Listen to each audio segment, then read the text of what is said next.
Kata Imam Haddad, wal khasir, orang yang merugi dari seluruh aspek manapun adalah orang yang dapat ancaman yang ada di dalam surat Isra ayat 18, yaitu orang yang pengen dunia tapi lupa ame akhirat. Lupa nih benar-benar enggak percaya. Itulah namanya orang kafir. Inilah dzalika huwal khusranul mubin, kerugian yang nyata. Di dunia pengennya senang di dunia. Kalau orang tuh duitnya banyak, dialah surga. Kalau orang tuh sengsara di dunia, itulah neraka. Enggak percaya adanya akhirat. Assalamualaikum warahmatullahi wabarakatuh. Bismillahirrahmanirrahim. Alhamdulillahi rabbil alamin. Wassalatu wassalamu ala sayyidina Muhammadin wa ala alihi wa sahbihi ajma'in. Allahumma inna nastahdika li arsyadi amrina wa zidna ilman yanfa'una. Qala al-imamul Haddad rahimahullah, wal khasiru min kulli wajhin minal muridina lid dunya alladhi yatahaqqaqu fi haqqihil wa'idul madhkuru fil ayati huwa alladhi yuridud dunya iradatan yansa fi janbihal akhirah. Adapun orang yang merugi dari segala sisi, minal muridina, daripada mereka orang-orang yang menginginkan dunia, yang nyata pada haknya ancaman yang disebutkan di dalam ayat surat Isra 18-19. Huwallazi yuridud dunya, adalah orang yang menginginkan dunia, iradatan yansa fi jambihal akhirah, dengan keinginan yang ia lupa pada sisinya akan akhirat. Fala yu'minu biha, maka ia tidak beriman dengan akhirat. Au yu'minu wa la ya'malu laha, atau ia beriman namun tidak berusaha untuk kepentingan akhirat. Fal awwalu kafirun, maka adapun yang pertama namanya orang kafir, khalidun finnar, yang kekal di neraka. Wasani fasikun, adapun orang yang kedua fasikun, yaitu namanya orang fasik, mausumun bil khosari, yang ditandai, yang digelari dengan kerugian. Wallahu a'lam bishawab. Bapak, Ibu, saudara-saudara sekalian yang mulia, pagi ini kajian kita mau menutup terakhir kali muqaddimah pembahasan surat Isra ayat 18 sampai 19. Pada akhirnya kata Imamul Haddad, manusia siapapun orangnya, termasuk kita yang mengkaji pagi ini di Masjid Kuba, di dunia ini akan masuk pada satu dari tiga kemungkinan. Kata Imam Haddad bahwa manusia di dunia ini pada akhirnya ada satu dari 3 tingkatan manusia. Ada tingkatan orang yang beruntung, yakni orang yang beriman kepada Allah dan juga beramal soleh demi kepentingan akhirat.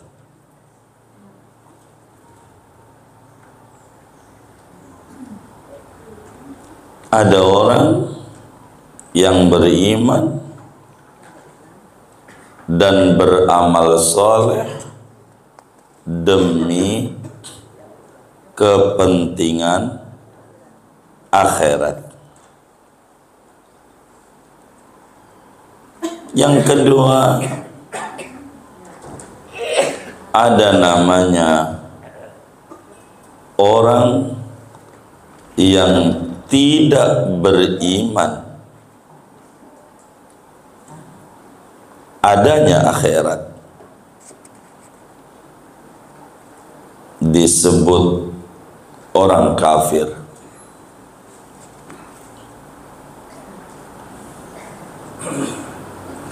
Yang ketiga,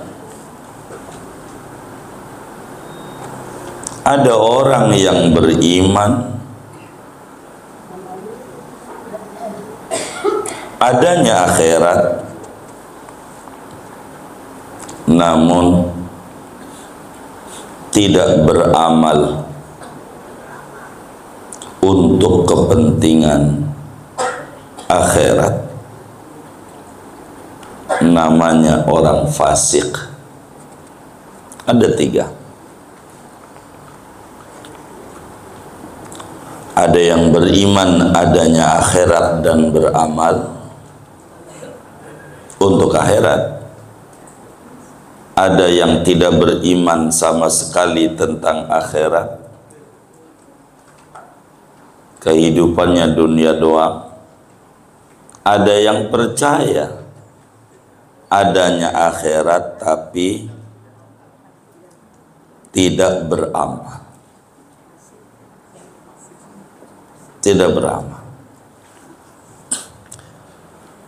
Kalau kita merujuk pada kajian sebelumnya, bahwa manusia secara umum berbicara tentang iradatul a'mal ada 2 secara umum. Karena ayat yang sebelumnya ada minkum man yuridud dunya wa minkum man yuridul akhirah. Tapi orang yang muridul akhirah itu ada 2. Sehingga pembagian itu ada 3. Ada muridul akhirah ma'al amal, ada muridul akhirah biduni amal. Ada orang yang menginginkan akhirat tapi disertai tindakan konkret, amal soleh. Ada orang yang menginginkan akhirat tapi tidak beribadah. Oleh karena itu, surat Isra ayat 18 sampai 19 menggambarkan siapa sebetulnya orang yang sukses. Begitu. Karena ngaji tasawuf itu ngaji menuju kesuksesan, ngaji menuju bahagia dengan sa'adah hakikiyah, kebahagiaan yang hakiki. Dunia ini, saudara, yang kita sekarang ini berada, namanya mazra'atul akhirah. Dunia ini tempat bercocok tanam akhirat. Dunia. Kita harus pahami bahwa dunia itu tempat bercocok tanam. Artinya bukan tempat panen, tapi tempat nanam. Dunia itu tempat nanam, saudara.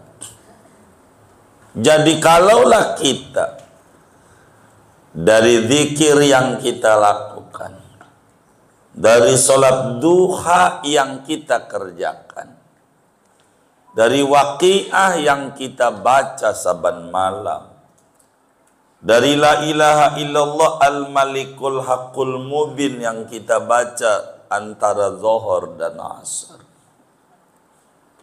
dari la haula wala quwata illa billah yang kita baca dari asar sampai menjelang maghrib, dari istighfar yang kita baca maghrib sampai isya, dari hasbunallah wa ni'mal wakil yang kita baca isya sampai menjelang subuh, dari subhanallah wa bihamdihi subhanallahil azim astagfirullah yang kita baca subuh. Ini kalau dari zikir, dari solawat dan segalanya yang kita kerjakan, kalau sampai pada akhirnya dikasih rejeki oleh Allah, dikasih rejeki oleh Allah, dikasih kaya begitu, dikasih duit oleh Allah, itu bukan gaji, bukan gaji, tapi bonus, reward, bonus.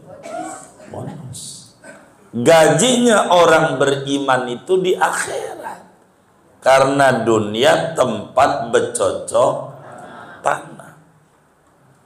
Jadi dari hasil ibadah yang dikerjakan, andai terwujud yang diimpikan di dunia, yakini itu bukan penerimaan ibadah, tapi bonus dari ibadah. Adapun gaji adalah akhirat, panen adalah di akhirat. Ibadah yang kita kerjakan, dagang bapak dan ibu yang dikerjakan lalu dapat untung, itu bonus. Bonus. Adapun ganjaran dari ibu bekerja untuk bekal ibadah di akhirat. Kita kerja di kantor begitu. Seorang hamba di dunia harus paham, wa ma khalaqtul jinna wal insa illa liya'budun, bahwa dunia ini ya tempat kita mengabdi kepada Allah, bukan tempat bersenang-senang. Nanti panennya di akhirat. Jadi kalau kita ibadah lalu dikasih senang di dunia, namanya bonus, gajinya di akhirat. Andai di dunia enggak dikasih senang, emang bukan tempat panen. Pahami. Yang kedua, dunia yang kita berada saat ini namanya disebut darul amal, la darul jaza.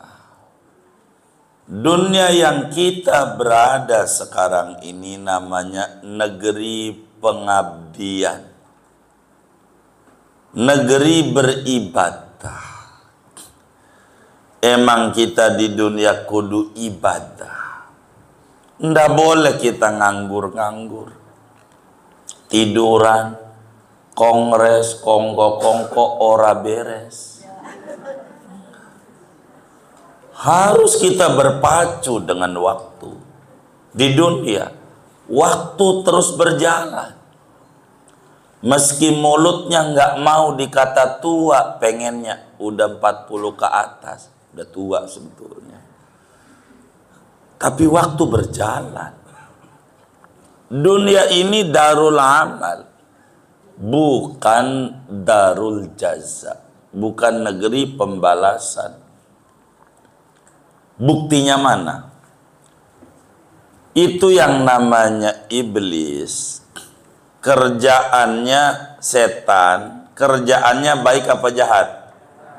Jahat. Itu yang namanya nabi, contoh nabi kita dah Habibuna Muhammad SAW. Kerjaannya baik apa buruk? Baik. Ada akhlak buruknya enggak nabi? Enggak ada. Kalau ngomong sebaiknya, nabi yang kerjanya ibadah, sopan, baik, sebaiknya dihidupin apa dimatiin? Dihidupin. Tuh setan yang kerjanya jahat mulu tuh, sebaiknya dimatiin apa dihidupin? Dimatiin. Sebaiknya. Tapi ini dunia, bukan sebaiknya. Maka setan yang jahat mulu hidup terus. Nabi yang baik kayak begitu meninggal. Kalaulah dunia ini negeri keabadian, maka yang layak langgeng adalah Nabi Muhammad. Karena akhlaknya baik. Tapi sudah menjadi ketentuan dari Tuhan bahwa dunia darul amal, negeri pengabdian, negeri ibadah, bukan negeri bersenang-senang. Maka Nabi ibadah. Nabi itu yang udah pasti surga. Lalu kita yang belum pasti surga enggak mau ibadah, ngimpi, ngayal. Dunia ini saudara namanya darul bala. Dunia ini namanya negeri ujian. Negeri ujian. Lulusnya akhirat. Tuh. Dunia nih negeri uji. Ada orang berkata begini, ini ya gua kagak ngerti banget po. Ada apaan lu kagak ngerti? Ujian ora ada habisnya. Ada yang begitu ya? Ada. Yang mana orangnya? Oh ya, ya Allah. Enggak ngaku emang. Ini udah kelar nih urusan sini. Ada aja lagi. Begitu. Kalau pengen enggak ngalamin ujian mod, iya. Tuh, begitu. Emang dunia negeri ujian. Pahami. Kalau nggak pengen diuji ya jangan di dunia. Di mana? Di kuburan. Kuburan aja bagian dunia masih diuji sama mungkar nakir, lebih berat lagi. Begitu. Jadi yang namanya enggak diuji ya di akhirat. Enggak disuruh ngapa-ngapain. Di surga enggak disuruh ngapa-ngapain. Enggak. Suruhnya senang-senang doang. Termiskinnya penduduk surga itu, termiskinnya pembantunya 80.000 orang. Pembantunya. Apa? Segala macam ada urusan. Ada macam-macam. Ada yang bagian tukang pijit ada. Begitu. Ibu ampe mau make up aja udah ada yang nyiapin. Enak nggak? Ya Allah, udah tuh surga begitu. Maka sekarang ini ibadah 80.000 itu paling miskin di surga tuh. Begitu. Di surat Yasin Allah udah bilang lahum fiha fakihatun walahum ma yad'un. Bagi mereka apa yang mereka impikan itu akhirat. Sekarang ini nyarinya.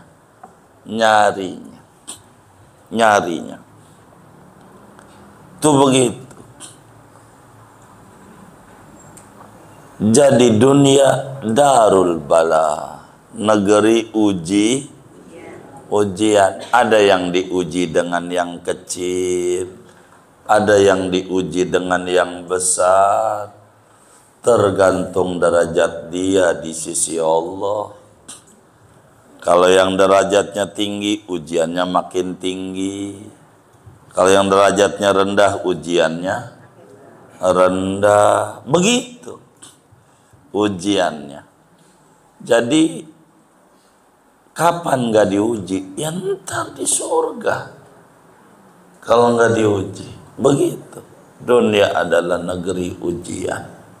Jangan berkata, kapan ya habisnya ujian? Ya, itu mau pengen the end. Pengen apa? Ya ilahi. Bagaimana? Kalau udah musuhnya habis, filmnya udah habis. Jadi jangan dihabisin waktu kita untuk mikirin yang kurang penting. Ini di dunia. Karena itu manusia harus paham selama di dunia ini bahwa dunia segede ini namanya sawah. Kita namanya petani. Namanya petani. Kita fokus nanam padi. Jangan fokus sama gulma. Gulma apa ya? Hama. Sama perusak. Sama benalu. Biarin benalumu sampai nanti ada. Di setiap zaman. Dulu ada namanya iblis, ada namanya Adam. Kita mau nyontoh mana kira-kira? Iblis. Mau nyontoh mana? Ya Adam. Begitu. Dulu ada namanya Namrud, ada namanya Ibrahim. Mau nyontoh mana? Ibrahim. Dulu ada Musa, ada Fir'aun. Mau nyontoh mana? Musa. Dulu ada namanya Muhammad sallallahu alaihi wasallam, ada namanya Abu Jahal. Mau nyontoh mana? Nah, semua zaman ada. Tinggal kita mau jadi lakon siapa.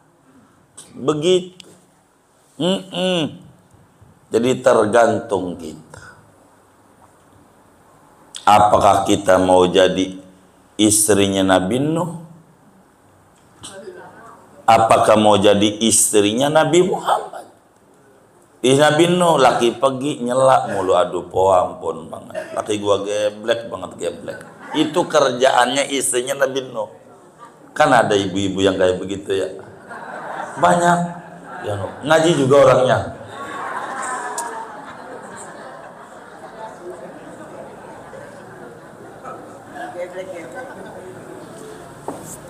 Itu goblok aja nih, goblok. Itu paling gak enak. Goblok. Geblek itu bapaknya goblok. Geblek tuh. Jadi goblok banget gitu. Itu geblek. Gitu. Iya. Udah biangnya goblok tuh namanya geblek. Itu yang parahnya itu Pak. Bapak nyari duit. Capek-capek digeblek-geblek, enak nggak? Coba. Sian saya. Gitu. Cuman yang parahnya itu. Udah digeblekin tuh lakinya. Dia malam dia tidur sama orang geblek. Malamnya dia geblekin tuh lakinya. Dia malam tidur sama orang geblek. Sedang orang yang tidur sama orang geblek, orang situ geblek juga. Jangan. Dunia ini tempat kita beramal.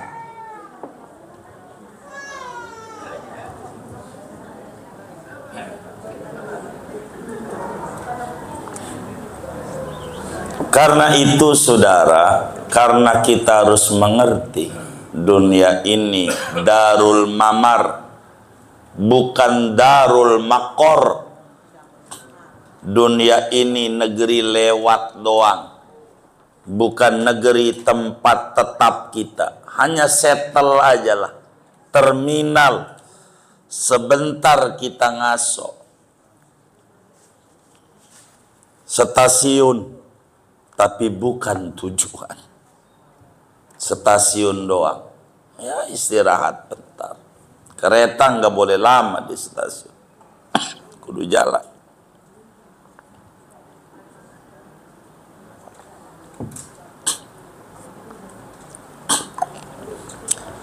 Karena itu nih kata Imam Haddad, wal khasir. Ini kajian kita pagi ini. Orang yang merugi dari seluruh aspek manapun adalah orang yang dapat ancaman yang ada di dalam surat Isra ayat 18. Yaitu orang yang pengen dunia tapi lupa ame akhirat. Lupa nih benar-benar enggak percaya. Itulah namanya orang kafir. Inilah dzalika huwal khusranul mubin. Kerugian yang nyata. Di dunia pengennya senang di dunia. Kalau orang tuh duitnya banyak, dialah surga. Kalau orang tuh sengsara di dunia, itulah neraka. Enggak percaya adanya akhirat. Dunia ini adalah tujuan, sehingga itu adalah orang yang paling merugi.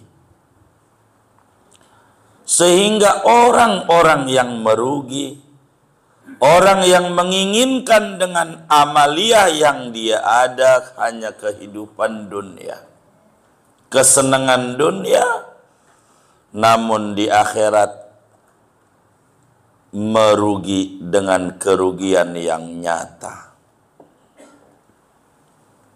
Allah bilang di dalam Al-Quran pada surat Munafiqun,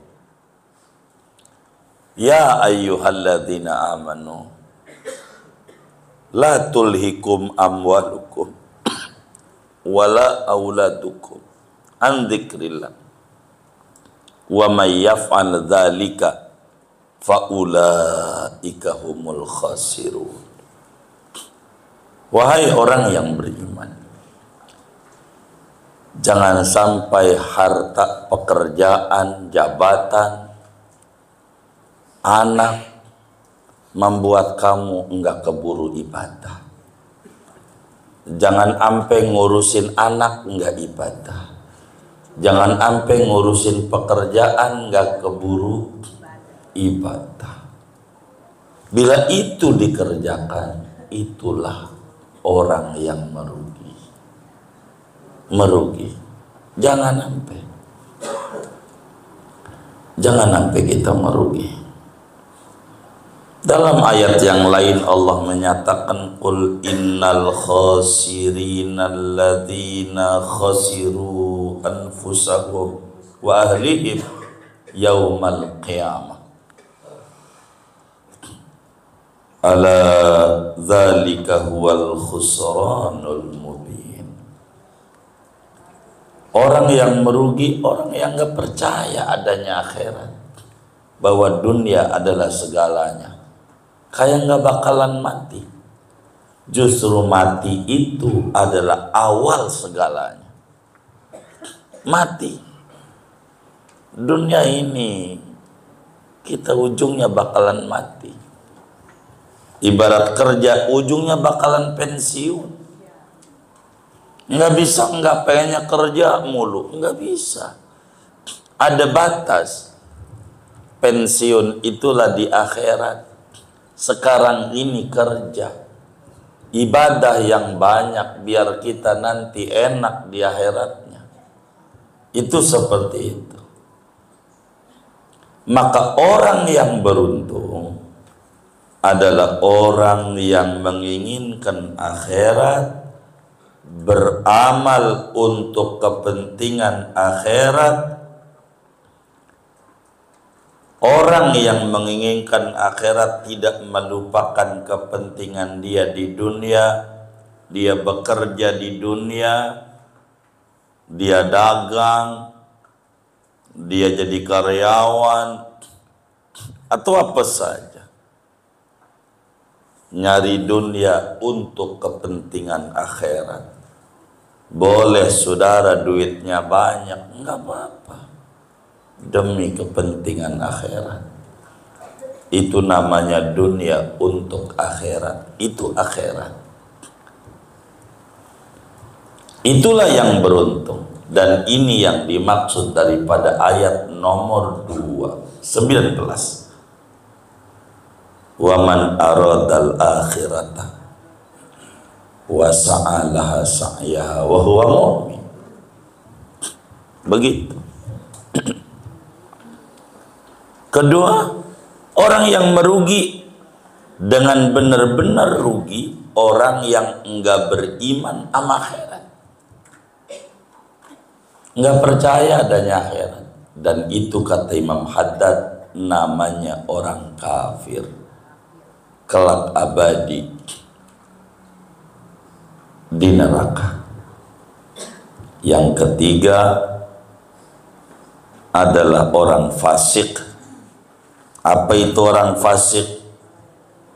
Orang yang percaya adanya akhirat tapi tidak beramal. Pengennya nongkrong, main-main, enggak mau ibadah. Dia senang tentang akhirat. Hubbud dunia menggelapkan hatinya, sehingga enggak ada hatinya kepentingan dia di akhirat. Yang ada dia dunia mulu, otaknya dunia, segalanya dunia. Tapi dia percaya ada akhirat, enggak mau ibadah. Kalau diajak ke masjid, entar aja lu duluan. Kalau dia main-main, dia yang daftar duluan. Padahal Allah subhanahu wa ta'ala telah memberikan kepadanya muanya. Apa aja Allah udah berikan sama dirinya, tapi dia memperlakukan Allah mau-maunya, semaunya. Ini adalah tidak benar. Yang Allah perlakukan kepadanya hal-hal yang enak, kasih sehat, oksigen gratis, suami yang baik, istri yang baik, anak yang nurut, enak. Tapi perilaku dia sama Allah adalah enak mulu, enak. Nggak ada enaknya. Yang ada ngeluh hidupnya. Ini namanya orang fasik, orang yang merugi, yang dimaksud pada ayat kita. Sehingga sebelum melangkah lebih jauh, pahami dunia, kita harus sadar ada akhirat, dan kita kudu berlayar. Jangan anti ama ombak. Kalau kita anti ama ombak, namanya tidak mengerti tentang dunia, tidak mengerti tentang laut. Kalau nggak mau ada ombak, mainnya kudu di empang. Tahu empang nggak? Kobak. Mainnya. Yang namanya laut ada ombak, kadang gede, kadang kecil. Tapi ingat, perahu ini kudu sampai ke dermaga tujuan. Yang namanya dunia ada ujian, ada gede, ada kalanya kecil. Kita tidak boleh mencela ujian, tapi kita harus mempertahankan hati kita supaya sampai ke negeri tujuan. Yauma la yanfa'u malun wala banun illa man atallaha biqalbin salim. biqalbin salim. Biqalbin salim. Gambaran dunia kayak pegawai negeri disuruh mengabdi untuk rakyat, digaji. Artinya untuk kebutuhan dia hidup ada. Cukup. Kalau sampai korupsi juga salah dia, kebangetan. Begitu. Udah dihitung standarnya cukup. Dan ini merugi. Pahami dunia ini tempat kita ibadah. Maka kita orang di dunia ini harus pasang niat yang benar. Untuk apa kita melangkah? Itulah lanjutan kajian kita. Pengaruh niat pada amal perbuatan manusia. Dan saya tidak mau bedah ini. Begitu. Inilah lanjutan. Sesudah kita mengerti tentang dunia ini adalah hanya terminal, tempat bercocok tanam. Kalau orang bercocok tanam, siapkan bibit yang bagus. Betul nggak? Olah tanah itu dengan benar. Bagaimana kita ibadah kudu benar, kudu ada dasar ilmu. Inilah pentingnya tentang dunia. Jadi sehingga jangan asik dengan dunia. Sebab dunia ini terus kita waktu berjalan. Pada akhirnya kita akan kembali ke akhirat. Moga kita semua selamat di dunia dan di akhirat. Semuanya fid dunya hasanah, fil akhirati hasanah, wa qina adzabannar. Amin ya rabbal alamin. Segini aja.